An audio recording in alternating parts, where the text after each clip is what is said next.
저 높이 괭에 숲의 도둑 소굴에 사는 도둑어멈이 어느 날 구걸을 하러 마을로 내려왔다. 도둑아범은 추방당한 몸이라 감히 숲에서 나오지 못하고 어쩌다 숲 언저리를 지나는 길손들을 노리며 숨어있는 곳으로 만족해야 했다. 하지만 그 시절 스콘의 남부에는 여행자들이 그리 많지 않았다. 그래서 아범이 몇 주째 소득이 없어 어멈이 벌이에 나서는 것이었다. 그녀는 5명의 자식을 데리고 다녔는데 아이들은 저마다 너덜너덜한 가죽옷에 나무 껍질로 만든 신발을 신고 등에는 자기 키만한 자루를 메고 다녔다. 누구든 자신의 집 문간에 도둑어멈이 들어서기만 하면 아무도 그녀의 요구를 거절할 수가 없었다. 왜냐하면 제대로 맞이하지 않았다가는 그녀가 밤에 다시 와서 집에 불을 지르지 말란 법이 없었기 때문이다. 도둑어멈과 그 자식들은 한때의 늑대보다도 악랄했으므로 창으로 확 찔러버리고 싶은 기분이 드는 사람이 한둘이 아니었다. 하지만 그럴 수 없었던 것이 도둑아범이 숲속에 있다는 것을 누구나 다 알고 있었기 때문이다. 만일 어멈이나 자식들에게 무슨 일이 생긴다면 그는 그 안갚음을 톡톡히 할 것이었다. 도둑어멈은 집집이 돌아다니며 구걸을 하던 어느 날 외비드의 집에 이르렀다. 당시 그곳은 수도원이었다. 그녀는 수도원 문간에 종을 울리며 먹을 것을 구했다. 문지기는 대문에 달린 작은 쪽문을 내리고 6개의 둥근 과자빵을 내주었다. 하나는 어멈, 나머지는 5아이의 몫이었다. 어멈은 문간에 조용히 서 있었지만 아이들은 사방을 뛰어다녔다. 그러던 중에 한 명이 와서 어멈의 치맛자락을 잡아당겼다. 무엇인가 그녀가 와서 보아야 할 것을 발견했다는 뜻이었다. 그래서 도둑어멈은 얼른 그 뒤를 따라가 보았다. 수도원 전체는 높고 든든한 담장으로 둘러싸여 있었지만 아이는 조그만 뒷문을 발견했는데 문이 조금 열려 있는 것이었다. 도둑어멈은 문을 열고 안으로 들어갔다. 물론 평소의 버릇대로 허락 같은 것은 구하지 않았다. 당시 외비드 수도원의 한스 수도원장은 약초에 통달한 사람이었다. 그는 수도원 담장 바로 안에 작은 약초밭을 가꾸어 놓았는데 어멈은 그 안에 발을 들여놓은 것이었다.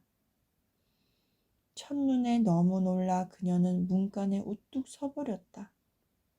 한여름이라 한스 수도원장의 정원은 꽃으로 가득하여 파랑, 빨강, 노랑, 갖가지 빛깔의 눈이 어지러울 정도였다. 하지만 곧 그녀의 얼굴에는 득의 만면한 미소가 떠올랐고 그녀는 이리저리 꽃밭 사이에 좁다란 길을 걷기 시작했다. 정원에서는 한 평수사가 돌아다니며 잡초를 뽑고 있었다. 담장의 문을 조금 열어놓은 것도 그였다. 뽑아낸 잡초와 가라지를 문 밖 쓰레기 더미에 던져버릴 셈이었다. 그는 도둑어멈과 그 뒤를 따라오는 아이 5을 보자 당장 나가라고 명령했다. 하지만 거지 여인은 못 들은 척 거닐기를 계속했다. 땅에 바짝 붙어 퍼지는 빳빳한 백합을 들여다보기도 하고 담장을 타고 높이 기어오른 담장이에 다가가 보기도 하면서 평수사가 무슨 말을 하듯 아랑곳하지 않았다. 그는 어멈이 자기 말을 못 알아들은 줄로만 알고 그녀의 팔을 잡아당겨 문 밖으로 끌어내려 했다. 하지만 그의 의도를 알아차린 거지 여인은 그를 어찌나 무섭게 노려보았던지 그는 슬금슬금 뒷걸음질을 치고 말았다.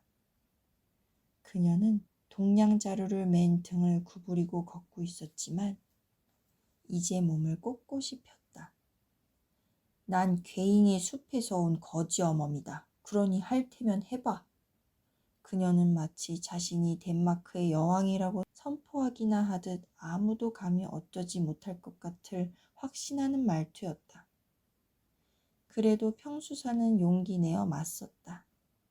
그녀가 누구인지 알았으므로 차근차근 따져 말하려 했다.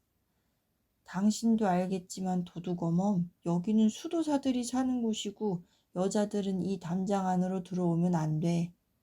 만일 나가지 않는다면 수도사들이 나를 가만두지 않을걸? 내가 문을 열어놓았으니 말이야. 어쩌면 날 이 수도원과 정원에서 내쫓아버릴지도 모른다고. 그런 호소는 도둑어멈에게 아무 소용도 없었다. 그녀는 작은 꽃밭들 사이를 똑바로 걸어가면서 여기서는 자홍색 꽃이 핀 우술초를, 저기서는 담황색 꽃송이가 달린 인둥덩굴을 들여다보았다. 결국 평수사는 수도원으로 달려가 도움을 청하는 수밖에 없었다. 그는 2명의 건장한 수도사들과 함께 돌아왔고 도둑어멈은 이제 상대할 수밖에 없다는 것을 깨달았다. 그녀는 꽃밭 사이의 길에 떡하니 버티고 서서 찢어지는 음성으로 악을 쓰기 시작했다. 자기가 원하는 만큼 약초밭에 놔두지 않으면 어떤 안갚음을 할지 목청껏 떠들어댔다. 하지만 수도사들은 그녀를 겁낼 이유가 없었고 그저 그녀를 몰아낼 생각뿐이었다. 그러자 도둑어멈은 본격적으로 고함을 치면서 수도사들에게 달려들어 핥히고 물어뜯기 시작했고 아이들도 덩달아 달려들었다. 수도사들은 이내 그녀를 이길 수 없음을 깨달았고 수도원으로 원군을 부르러 가는 수밖에 없었다. 수도원으로 통하는 길에서 그들은 한수 수도원장과 마주쳤다. 그는 시끄럽게 떠드는 소리를 듣고 달려오는 길이었다. 그래서 그들은 사실대로 고했다. 괴잉의 숲에서 온 도둑어멈이 수도원에 들어왔는데 자기들로서는 당해낼 수가 없어 도움을 청하러 가는 길이라고. 그런데 한스 수도원장은 그들의 편을 들기는커녕 완력을 쓴 것을 꾸짖으면서 더는 사람들을 부르지 못하게 했다.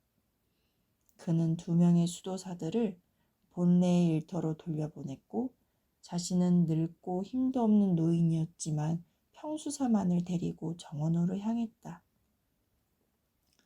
한스 수도원장이 가보니 도둑어멈은 여전히 꽃밭 사이를 거닐고 있었다. 그 모습을 본 그는 무척 놀랐다. 그는 도둑어멈이야 정원 같은 것은 구경도 해본 적이 없으리라고 생각하고 있었다.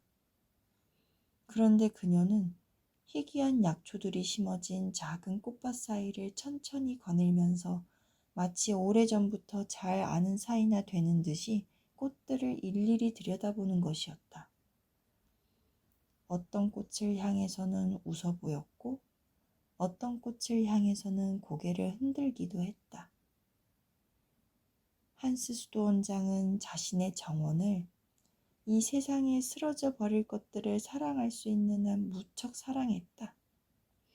비록 도둑어멈이 험상궂어 보이기는 했지만 그처럼 한가지게 정원을 구경하고 싶어 3명의 수사와 몸싸움까지 벌였다니 호감이 가지 않을 수 없었다. 그는 그녀에게 다가가 친절한 말투로 정원이 마음에 드느냐고 물어보았다. 도둑어멈은 또 자신을 붙잡아 끌어내려는 줄로만 알고 도전적인 태도로 그를 돌아보았다. 그러나 그의 흰 머리와 굽은 등을 보자 그녀는 온순하게 대답했다. 처음에 여길 보았을 때는 이보다 더 예쁜 꽃밭은 없다고 생각했어요. 하지만 자세히 보니 내가 아는 꽃밭과는 비교가 안 되네요. 한스 수도원장이 기대한 대답과는 전혀 다른 것이었다. 도둑어멈이 자기 정원보다 더 아름다운 정원을 알고 있다는 말을 하자 그의 시든 뺨에는 희미한 홍조가 떠올랐다. 곁에 서 있던 평수사는 당장 거지 여인을 꾸짖기 시작했다. 이분은 한수 수도원장님이시다 하고 그는 말했다. 원장님께서는 이 정원을 위해 원근 각처에서 꽃들을 애써 구해다 심으셨고 우리가 알기로는 스코네 지방을 통틀어 이보다 더 아름다운 정원은 없어. 그런데 1년 내내 거친 숲속에 사는 당신이 이 정원을 흠잡는다는 건 말도 안 되는 일이야. 난 그분이나 당신의 한 일에 대해 이러쿵저러쿵 하자는 게 아니야. 도둑어멈이 말했다. 내가 말하려는 건 단지 당신들이 내가 아는 그 꽃밭을 본다면 여기 심어진 꽃들을 몽땅 패어다가 잡초처럼 내버릴 거라는 것뿐이야. 하지만 수도원장의 조수는 수도원장 자신 못지않게 정원에 대한 긍지가 대단했다. 그래서 어멈의 그런 말을 듣자 대번에 코웃음 쳤다. 당신은 그저 우릴 약 올리려고 그런 말을 하는 거지? 당신이 말하는 꽃밭이라는 건 기껏해야 당신이 괴잉의 숲속 소나무들 틈에 만들어 놓은 거 아니겠어? 내 영혼의 구원을 걸고 맹세하지만 당신은 이전에 약초정원 담장 안엔 발도 들여놓은 적이 없을걸? 도둑어멈은 자기 말이 의심받자 화가 나서 새빨개졌다. 내가 이날까지 약초정원에는 들어와 본 적이 없을지는 모르지만 당신들도 하느님의 사람이라면 분명히 알고 있을 거야. 매년 크리스마스 이브에 괴잉의 숲은 우리 주님의 탄생을 기념하기 위해 아름다운 꽃밭으로 변한다는 걸 말이야. 우린 숲속에 살기 때문에 해마다 그 일이 일어나는 걸 봤어. 그 꽃밭에는 너무나 아름다워서 감히 꺾을 수도 없는 꽃들이 핀다고. 평수사는 입씨름을 계속하려 했지만 한수 수도원장은 그에게 조용히 하라는 신호를 보냈다. 왜냐하면 해마다 크리스마스 이브가 되면 괴잉의 숲이 축일의 영광으로 변모한다는 이야기는 그도 어린 시절부터 들어왔기 때문이다. 그는 종종 그것을 보고 싶다고 생각한 적도 있었지만 한 번도 그럴 행운을 누리지 못한 터였다. 그는 도둑어멈에게 간곡히 청했다. 크리스마스 이브에 도둑 소굴로 올라가게 해달라고. 만일 자식들 중 한 명을 보내 그 일 안내를 해주기만 한다면 자기 혼자 그리로 올라갈 것이며 절대로 그들을 배신하지 않겠다고. 아니, 자기 힘이 닿는 한 그들에게 보상해주겠다고. 도둑어멈은 처음에는 단호히 거절했다. 도둑아범을 생각했고 한수 수도원장을 자기네 소굴로 올라오게 할 경우 그에게 닥칠지도 모르는 위험을 생각했기 때문이다. 하지만 그러면서도 자기가 아는 꽃밭이야말로 그의 정원보다 훨씬 더 아름답다는 것을 증명해 보이고 싶은 생각이 간절했고 그래서 결국 지고 말았다. 하지만 당신은 단 한 명밖에는 데리고 오면 안 돼요? 그녀는 말했다. 그리고 우리를 고발하거나 함정에 빠뜨려도 안 되지요. 당신이 하느님의 사람인 것만큼이나 단단히 약속하세요. 한수 수도원장은 약속을 했고 도둑어멈은 가던 길을 갔다. 한수 수도원장은 평수사에게 그 일을 절대로 아무에게도 말하지 말라고 명했다. 행여 수도사들이 알게 되면 그처럼 나이 많은 사람을 도둑의 소굴로 올려보내지 않을까 걱정이 되었던 것이다. 그 자신도 그 일에 대해서는 아무에게도 말하지 않을 작정이었다. 그런데 룬두에서 압살론 대주교가 외비들을 찾아왔다가 하룻밤 묵어가게 되었다. 한수 수도원장은 그에게 약초정원을 보여주다가 도둑어멈이 찾아왔던 일이 생각났고 정원에서 일하던 평수사는 수도원장이 주교에게 도둑아범에 대해 말하는 것을 들었다. 여러 해째 추방되어 무법자로 숲속에서 살고 있는 도둑이 마을로 돌아와 정직하게 살 수 있도록 수도원장은 사면장을 부탁하고 있었다. 지금대로 두면 하고 그는 말했다. 그의 자식들은 그보다도 더한 행악자들로 자랄 것이고 그러다 보면 숲속에는 한때거리의 도둑들이 생겨날 거요. 그러나 대주교는 도둑을 마을의 선량한 사람들 사이에 풀어놓고 싶지 않다고 대답했다. 도둑은 숲속에 그대로 남아있는 편이 모두를 위해서 최선이라는 것이었다. 그러자 한수수도 원장은 열의에 차서 괴잉의 숲에 대한 모든 것을 이야기하고 말았다. 매년 성탄절에는 도둑 속을 주위에도 한여름처럼 꽃이 피어난다고 말이다.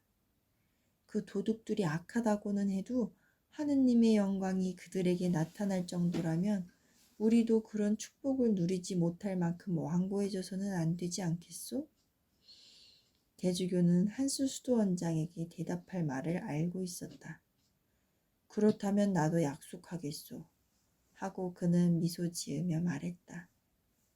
만일 당신이 내게 괴잉의 숲의 꽃밭에 핀다는 그 꽃을 보내온다면 나도 당신이 애써 변호하는 그 무법자들 모두를 위해 사면장을 보내주겠소.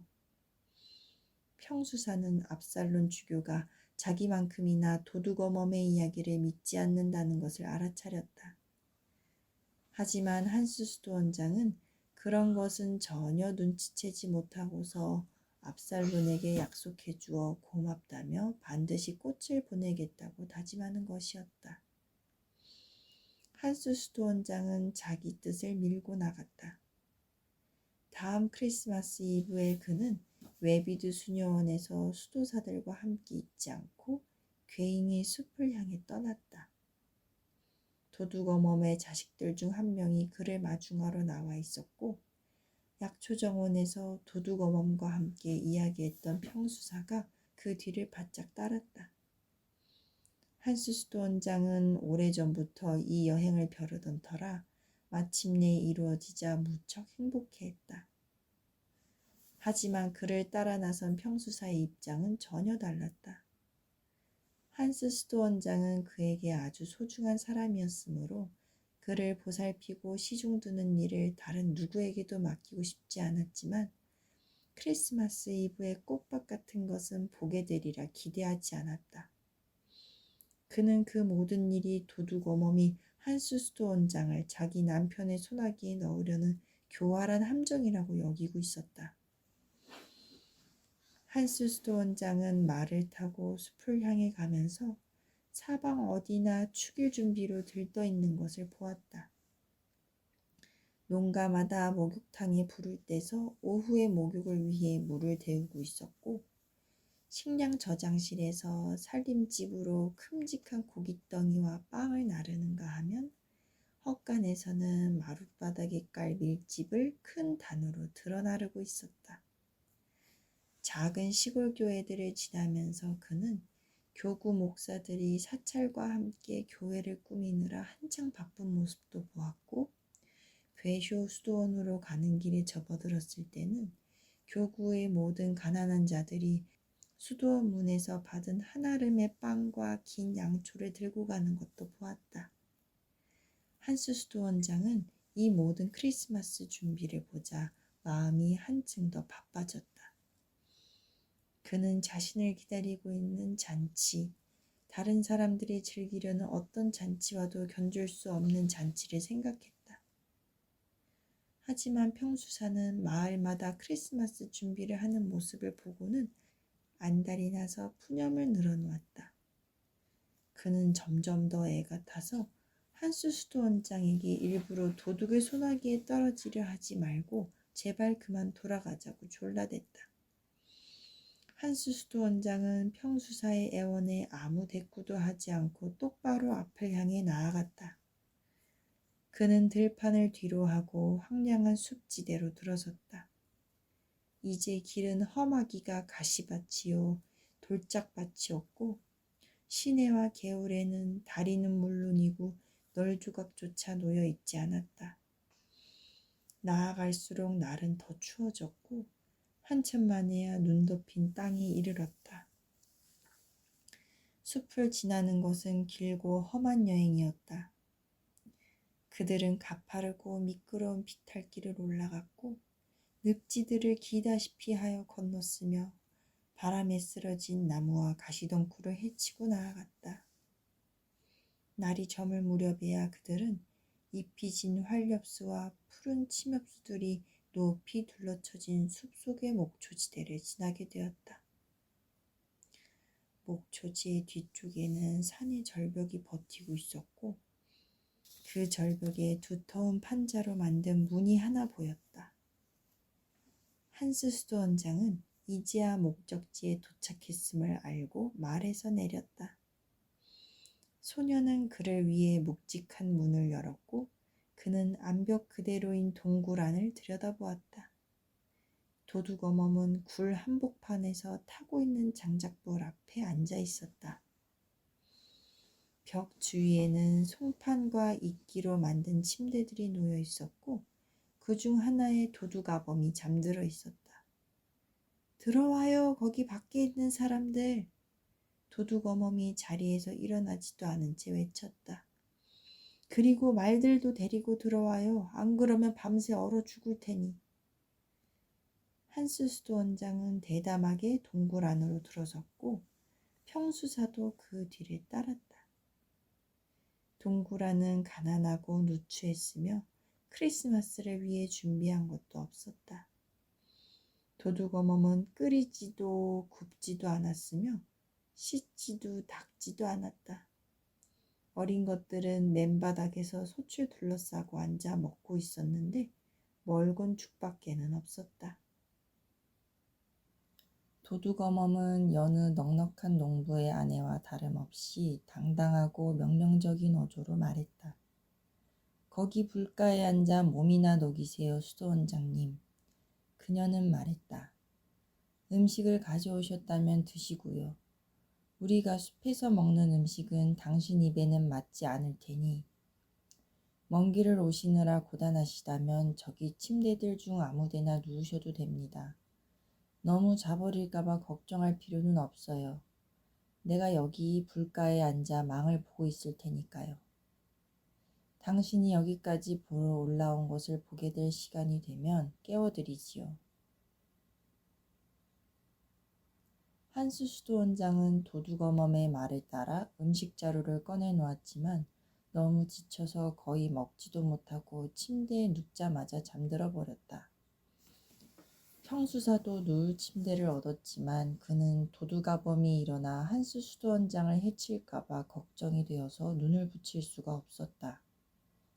하지만 결국 그도 고단함을 이기지 못하고 꾸벅꾸벅 졸기 시작했다. 그가 깨어나 보니 한수 수도원장은 자리에서 일어나 불가에서 도둑어멈과 이야기를 하고 있었다. 무법자 강도 역시 불가에 앉아 있었다. 그는 키가 크고 뼈대가 굵은 남자로 둔하고 게으른 표정을 하고 있었다.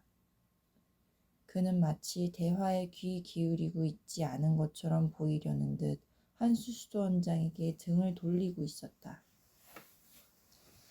한수 수도원장은 도둑어멈에게 지나오는 길에 본 크리스마스 준비들에 대해 들려주면서 그녀도 젊은 시절 마을에서 사람들과 살 때 누려보았을 잔치와 놀이들을 상기시켰다. 당신의 자식들이 안 됐구려. 이 아이들은 명절 옷을 입고 마을의 길을 달려보거나 크리스마스의 밀집 위에서 물구나무를 서거나 하지도 못할 테니 말이오. 그는 말했다. 처음에는 도둑어멈도 짧고 퉁명스러운 말로 대꾸했으나 차츰 누그러져서 자기도 모르게 열심히 귀를 기울였다. 갑자기 도둑아범이 한수 수도원장 쪽으로 몸을 획 돌리더니 불끈진 주먹을 들이댔다. 이 한심한 수도사 양반, 내 마누라와 자식놈들을 꼬여서 빼앗을 심산이요? 나는 추방당한 몸이라 숲 밖으로 나갈 수 없다는 걸 모른단 말이오? 한수 수도원장은 두려워하지 않고 그의 눈을 똑바로 마주보았다. 나는 압살론 대주교에게 당신을 위한 사면장을 부탁해 두었소. 그는 말했다. 그가 말을 마치기도 전에 도둑과 그의 아내는 웃음을 터뜨렸다.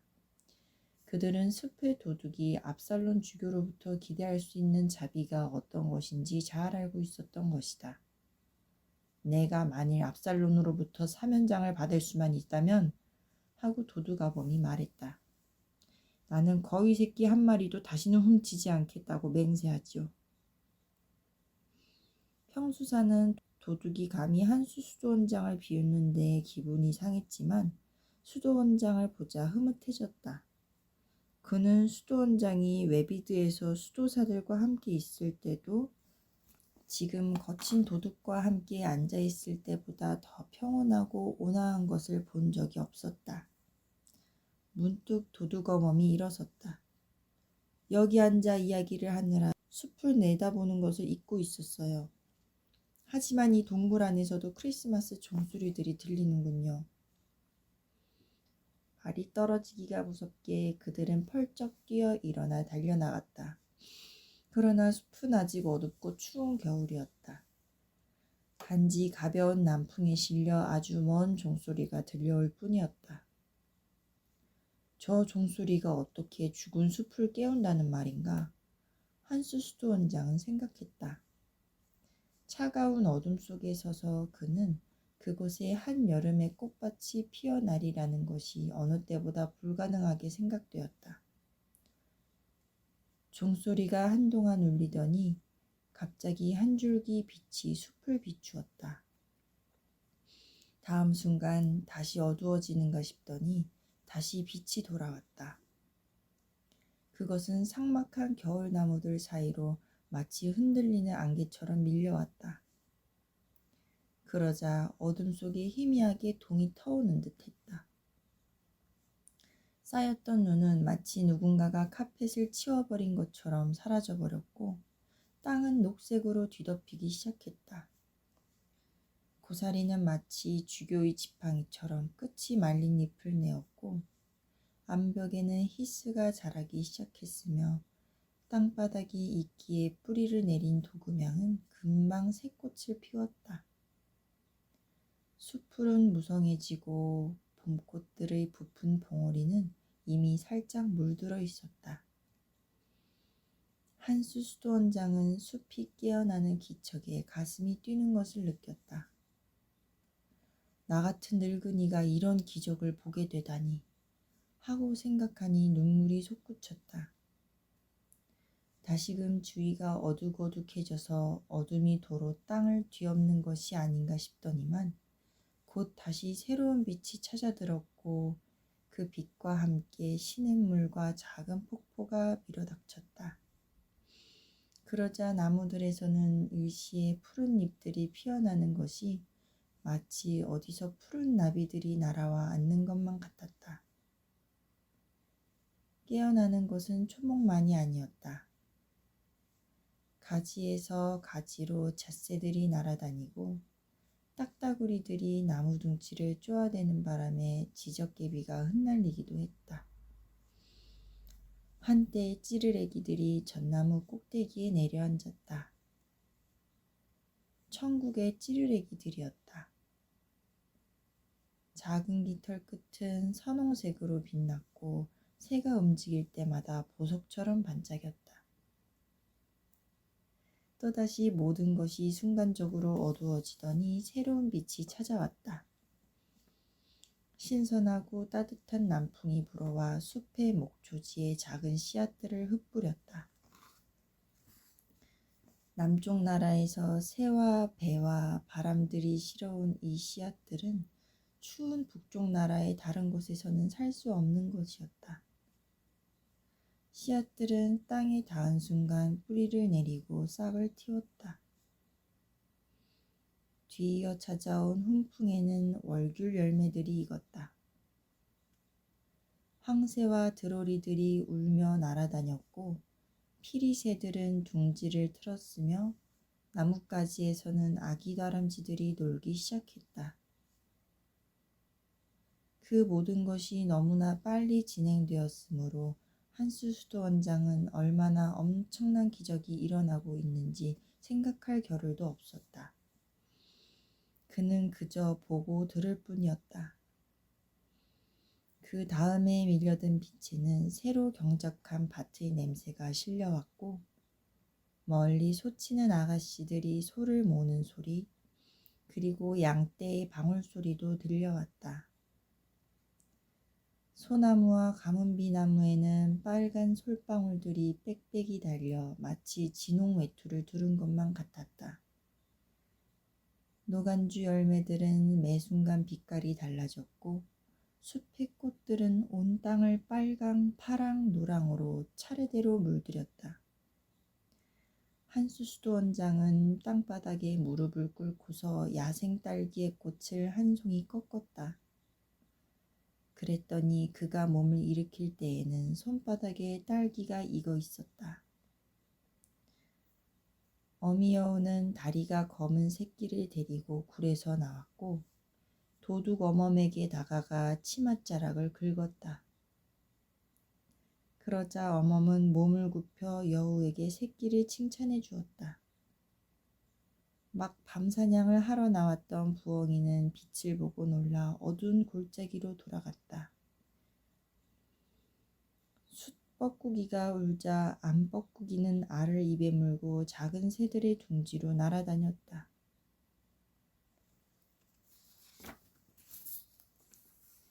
도둑어멈의 자식들은 말 그대로 기쁜 비명을 지르며 덤불에 달린 파인애플만한 딸기들로 배를 채웠다. 한 아이는 어린 산토끼들과 놀고 다른 아이는 날갯짓도 배우기 전에 둥지에서 나온 어린 까마귀들과 달리기 경주를 하고 또 다른 아이는 땅바닥에서 살모사를 주워 목과 팔에 둘렀다. 도둑아범은 늪터 곁에 서서 나무 딸기를 먹고 있었다. 그가 눈을 들자 커다란 검은 곰이 그의 옆에 서 있었다. 그는 말채나무에서 장가지를 꺾어 곰의 코를 치며 말했다. 너희 땅으로 돌아가. 여긴 내 땅이야. 그러자 거대한 곰은 돌아서서 쿵쿵 걸음으로 다른 방향으로 가버렸다. 새로운 온기와 빛이 밀려왔고 이번에는 별꽃의 씨앗들을 가져왔다. 공중에는 귀리들판으로부터 온 황금빛 꽃가루가 떠다녔다. 그리고 나비들이 날아왔는데 어찌나 큰지 날아다니는 백합꽃 같았다. 속이 빈 참나무의 꿀벌통에는 꿀이 가득 차서 나무 둥치로 뚝뚝 넘쳐 흘렀다. 그리고는 먼 나라에서 실려온 씨앗들이 일제히 꽃피기 시작했다. 더없이 아름다운 장미들이 검은 딸기 넝쿨과 함께 절벽을 타고 올랐고 숲의 목초지에서는 사람의 얼굴만한 꽃들이 피어났다. 한수수도 원장은 압살롬 주교에게 보낼 꽃을 꺾어야겠다고 생각했지만 계속 피어나는 꽃들은 먼저 꽃보다 더 아름다웠고 그는 가장 아름다운 것을 가져가고 싶었다. 빛은 계속하여 파도처럼 밀어닥쳤고 대기는 빛으로 가득 차서 반짝였다. 한수수도 원장은 여름날의 모든 생명과 아름다움과 기쁨으로 충만했다. 그는 지상에서는 지금 자신의 주위에 솟아나는 것보다 더한 행복을 맛볼 수 없으리라 느끼면서 다음번 파도에는 어떤 새로운 아름다움이 밀려올지 모르겠군 하고 생각했다. 그러나 빛은 여전히 밀려왔고 거기에는 무엇인가 무한한 거리에서 오는 것이 들어있는 듯이 보였다. 한스스도 원장은 천국과 같은 분위기가 자신을 감싸는 것을 느끼면서 이제 땅 위에 기쁨들이 왔으니 하늘의 영광이 오리라는 기대에 부풀기 시작했다. 순간 그는 모든 것이 조용해진 것을 깨달았다. 새들은 노래를 그치고 꽃들도 더는 자라지 않았으며 어린 여우들도 장난을 그쳤다. 이제 다가오는 영광 앞에서 심장은 고동을 그치기를 원했다. 눈에서는 알지 못한 사이 눈물이 흘러내렸으며 영혼은 영혼을 향해 솟아오르기를 원했다. 아득히 멀리서부터 희미한 하프 소리가 다가오면서 부드러운 속삭임과도 같은 천상의 노래가 들려왔다. 한수수도 원장은 두 손을 모으고 털썩 무릎을 꿇었다. 그의 얼굴은 환희로 빛났다. 그는 이 세상에 살면서 이와 같은 천상의 기쁨을 맛보고 천사들이 성탄절 노래를 부르는 것을 듣게 되리라고는 꿈도 꾸지 못했다. 그러나 한수 수도원장의 곁에는 그를 따라왔던 평수사가 서 있었다. 그의 마음은 두려움으로 가득 찼다.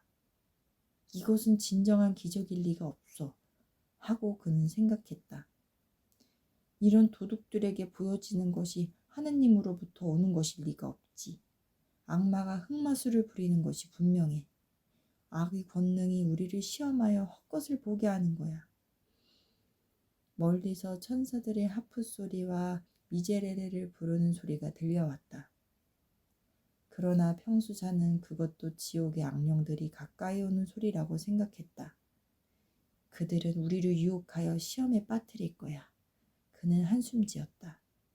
그래서 우리는 멸망을 하고 말겠지. 천사의 무리가 아주 가까이 다가와서 한수 수도원장은 숲의 나뭇가지 사이로 그들의 빛나는 형체를 알아볼 수 있었다. 평수사도 그들을 보았지만 그 모든 경이로운 아름다움의 배후에서 그는 무시무시한 악의 그림자만을 보았다.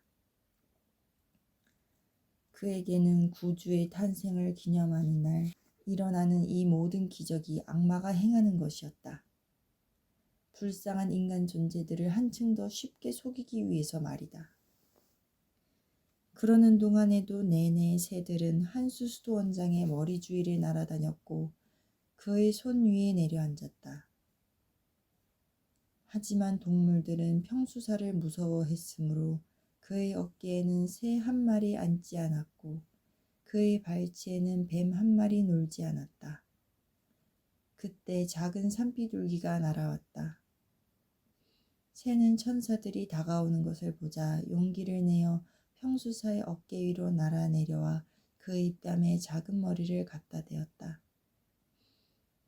그에게는 저주의 마법이 자신에게까지 다가와 자신을 시험과 죄에 빠뜨리려는 것으로만 보였다. 그는 손을 뻗쳐 산비둘기를 내치면서 어찌나 크게 외쳤던지 온 숲이 쩌렁쩌렁 울렸다. 지옥에서 온 것이여 지옥으로 돌아가라. 천사들은 한스 수도원장의 바로 곁까지 다가왔고 그들의 커다란 날개 스치는 것을 느낀 수도원장은 경건한 경배의 자세로 고개를 숙이고 있었다.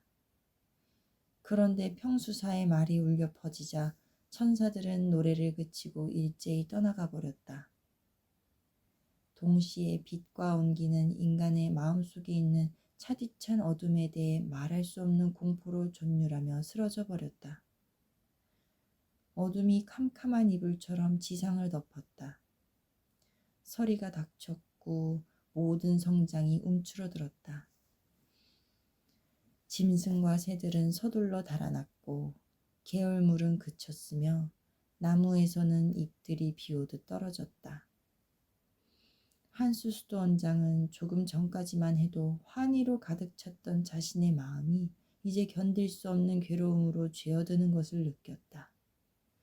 난 더 살 수가 없어. 그는 생각했다. 하늘의 천사들이 내 곁에 그렇게 가까이 다가왔다가 쫓겨가다니. 그들은 나를 위해 성탄절 노래를 불러주려 했는데 쫓겨가 버리고 말았어. 그때 문득 그는 압살론 주교에게 약속했던 꽃이 생각나서 뒤늦게야 잎사귀와 이끼들을 헤쳐가며 마지막 남은 꽃송이를 찾으려 했다.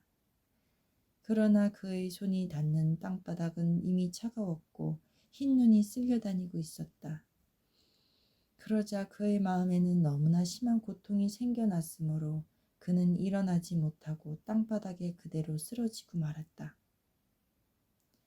도둑의 가족과 평수사는 동굴로 더듬어 돌아와서야 한수 수도원장이 없다는 것을 알았다. 그들은 횃불을 켜들고 그를 찾아 나섰다. 그리고 눈밭 위에 죽어있는 그를 발견했다. 평수사는 자신이 한스 수도원장을 죽게 한 것을 깨닫고는 울며 탄식하기 시작했다. 그는 수도원장이 그 마지막 한 방울까지 마시기를 소망했던 행복의 잔을 일시에 빼앗아 버린 것이었다. 한수 수도원장이 웨비드 수도원으로 옮겨졌을 때 시신을 맡은 자들은 그가 꼭 쥔 오른손에 무엇인가를 움켜쥐고 있는 것을 발견했다. 최후의 순간에 그러지었을 그 무엇이었다. 간신히 손을 벌려보니 그가 그처럼 단단히 쥐고 있던 것은 하얀 알뿌리 2개였다. 그는 이끼와 나뭇잎들 사이에서 겨우 그것들을 잡아챈 것이었다. 한스 수도원장을 따라갔던 평수사는 그 알뿌리들을 보고는 가져다가 약초정원에 심었다. 그리고는 1년 내내 거기서 무슨 꽃이 피어나는지 지켜보았다. 하지만 봄이 되고 여름이 되고 가을이 다 지나가도록 아무 소식도 없었다. 마침내 겨울이 찾아와 모든 나뭇잎과 꽃들이 죽어버리자 그는 더 이상 그것들을 돌보지 않았다. 크리스마스 이브가 되자 그는 한스 수도원장에 대한 그리움이 너무나 간절하여 다시금 약초정원을 쏘다녔다.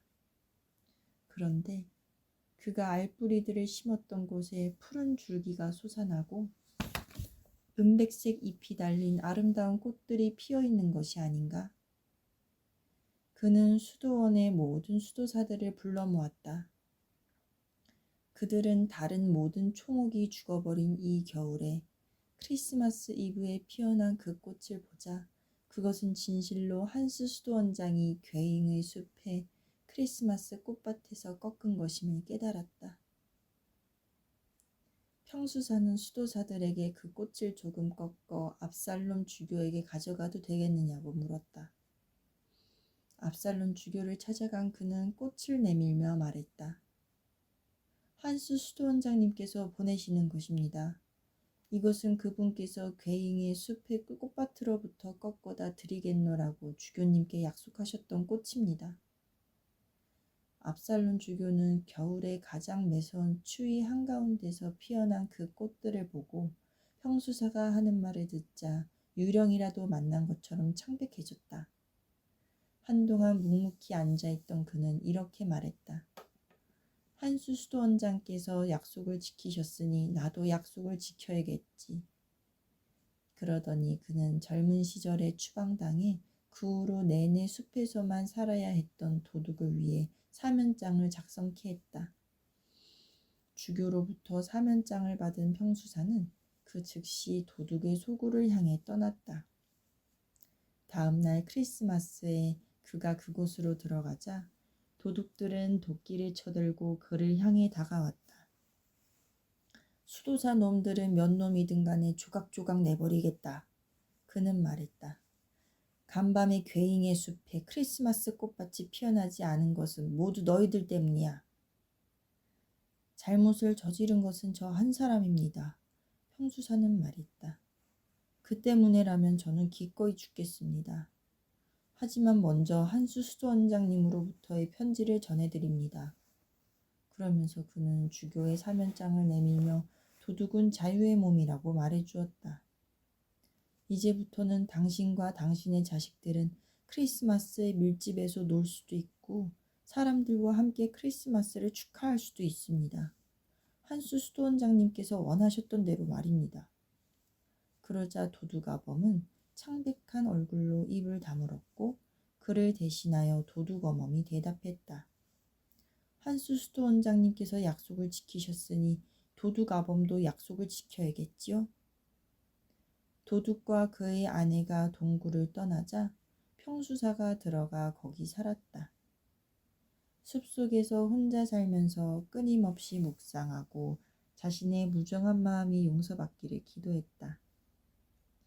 하지만 괴잉의 숲에는 우리 구주의 탄생과 그 모든 영광을 기다리는 기적의 시간이 찾아오지 않았고 오늘날 세상에는 한수 수도원장이 꺾었던 식물만이 남아있다. 그것은 크리스마스 장미라는 이름을 얻었다. 매년 성탄절 무렵이 되면 그것은 다시금 푸른 줄기에 은백색 꽃을 피운다. 마치 그 옛날에 괴잉의 숲에 경이로운 크리스마스 꽃밭에서 피어났던 것을 결코 잊을 수 없는 것처럼.